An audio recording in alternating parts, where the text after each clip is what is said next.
এখানে লাউটাকে এরকম করে কেটে নিয়েছি, এইভাবে কেটে নিয়েছি। আপনারা একটু ইচ্ছা করলে বড়ও রাখতে পারেন। আমি এই ছোলার ডালটাকে 4 ঘন্টা ভিজিয়ে রেখেছিলাম। এবারে এটাকে আমি প্রেসার কুকারে দেব।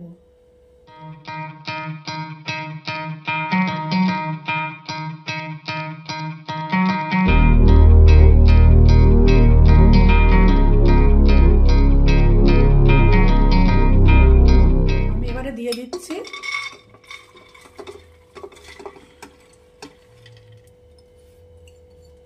ছোলার ডালটাকে দিয়ে দিলাম।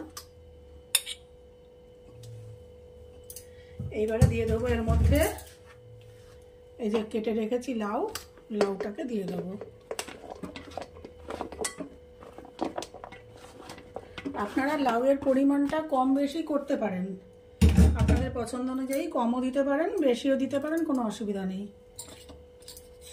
আচ্ছা, এবারে দিয়ে দিচ্ছি সামান্য পরিমাণে একটু হলুদ, দিয়ে দেব লবণ, একটু সামান্য পরিমাণে দেব লবণ, দিয়ে পরিমাণ মতো দেব জল, দিয়ে আমি এটাকে 3টে দেব সিটি। তারপরে খুলে দেখব সিদ্ধ হয়েছে কিনা। তারপরে আমি যদি সিদ্ধ না হয় আরেকটা সিটি দেব। এমনভাবে সিটি দেব ডালটা যেন সেদ্ধ হয় কিন্তু পুরো গলে না যায়, সেটা আমাকে একটু খেয়াল রাখতে হবে। আমি গ্যাসে কড়াই দিয়ে দিচ্ছি এটা সর্ষের তেল। আপনারা এটাকে রিফাইন্ড অয়েলেও করতে পারেন, আবার ঘি দিয়েও করতে পারেন, কিন্তু আমি এখানে সর্ষের তেল ব্যবহার করছি।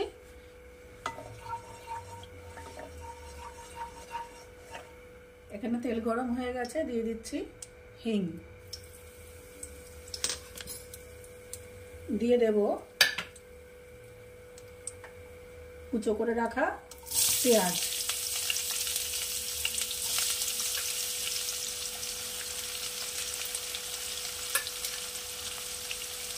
এই রান্নাটা আমি একটা বান্ধবীর আমার একজন বান্ধবীর কাছ থেকে শিখেছি, ভালো লেগেছিল, ওর কাছ থেকে রেসিপিটা জেনে আমি করছি। আমি আগে কোনোদিন করিনি, এটা ওর কাছ থেকে শিখেছি, আমার ভালো লেগেছে, খুব সুন্দর লেগেছে খেতে। এটা পরোটা বা রুটির সাথে খুব ভালো হয়, ডিনারে পরোটা বা রুটির সাথে খেতে খুব ভালো লাগে। আমি পেঁয়াজটাকে একটু লাল করে ভেজে নেব।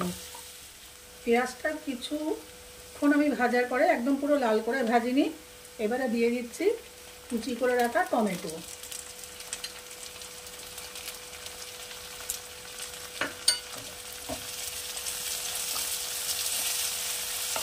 টমেটোটা একটু নরম হয়ে আসবে। এখানে টমেটো কিছুটা নরম হয়ে আসছে। এবারে আমি দিয়ে দিচ্ছি এর মধ্যে জিরা গুঁড়ো, 1 চামচ দিয়ে দিলাম জিরে গুঁড়ো, 1 চামচ দিয়ে দিলাম ধনে গুঁড়ো, দিয়ে দিচ্ছি কিছুটা পরিমাণে লঙ্কা গুঁড়ো,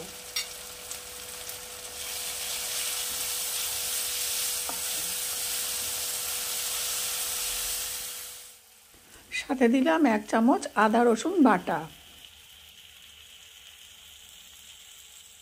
এবারে মশলাটা কষানোর জন্য দিয়ে দেবো সামান্য একটু জল। এই জল দেওয়ার পরে আমি দিয়ে দেবো একটু কসুরি মেথি,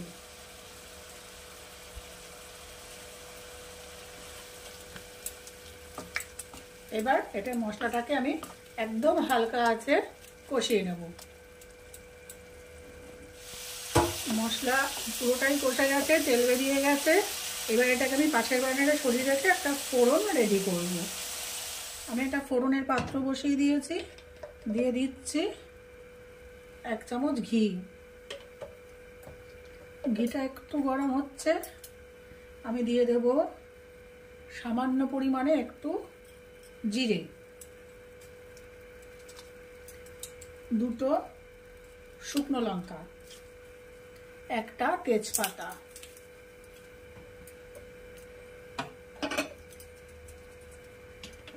গ্যাসের ফ্লেম একদম কম রাখবো, কেননা তাহলে ঘি পুড়ে যাবে।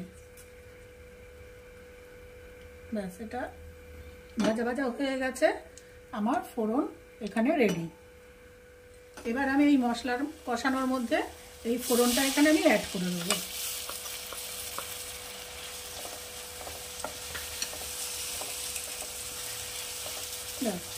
আমার পুরো মশলা এখানে তৈরি। আমি প্রেসারে 3টে সিটি দেওয়ার পর এই যে লাউ এখানে সিদ্ধ হয়ে গেছে, ছোলার ডালটা দেখি খুব গরম আছে, দেখুন সিদ্ধ হয়ে গেছে কিন্তু গলে যায়নি। আমি এই অবস্থায় এটাকে এবার নামিয়ে রাখলাম। এখানে আমার মশলা তৈরি। এইবারে আমার সিদ্ধ করে রাখা লাউ আর ছোলার ডালটা আমি এর মধ্যে দিয়ে দেবো, অ্যাড করে দেবো।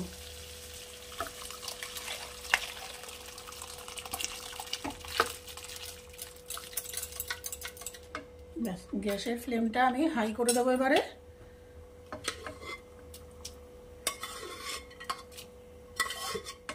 এবারে এটা দেওয়ার পরে আমি একটু টেস্ট করে নিয়েছি, এখানে আমার একটু লবণ লাগবে, আমি দিয়ে দিচ্ছি লবণ। আপনারাও এখানে পরিমাণ মতো স্বাদ অনুযায়ী দেবেন লবণ। হলুদ আর দেব না। এবারে ঝোলটা পুরো ফুটে উঠবে। দিয়ে দেব একটু চিনি।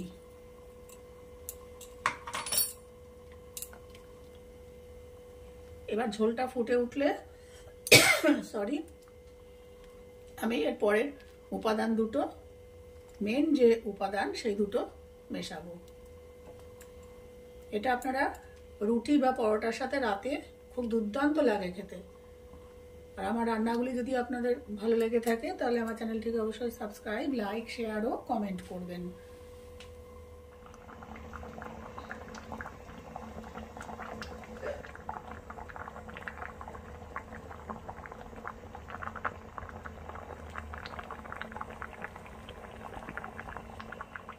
এখানে কিন্তু ডালটা অনেকটাই হয়ে এসছে রান্না।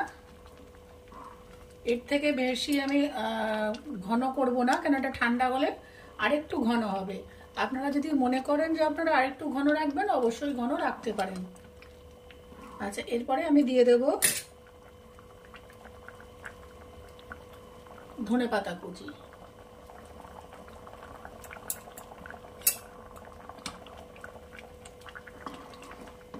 এই ধনেপাতা কুচিও আপনারা যে যেমন পছন্দ করেন সেই পরিমাণে দেবেন, কিন্তু এটা দিতে হবে, এটা মাস্ট, অপশনাল নয়। এরপরে নামানোর আগে আমি দিয়ে দেব 1 চামচ ঘি। এটা অপশনাল, এটা আপনারা দিতেও পারেন নাও দিতে পারেন। মানে শেষে যে আমি ঘিটা মেশালাম, এটা আপনারা দিতেও পারেন নাও দিতে পারেন। আমার তৈরি লাউ দিয়ে ছোলার ডাল।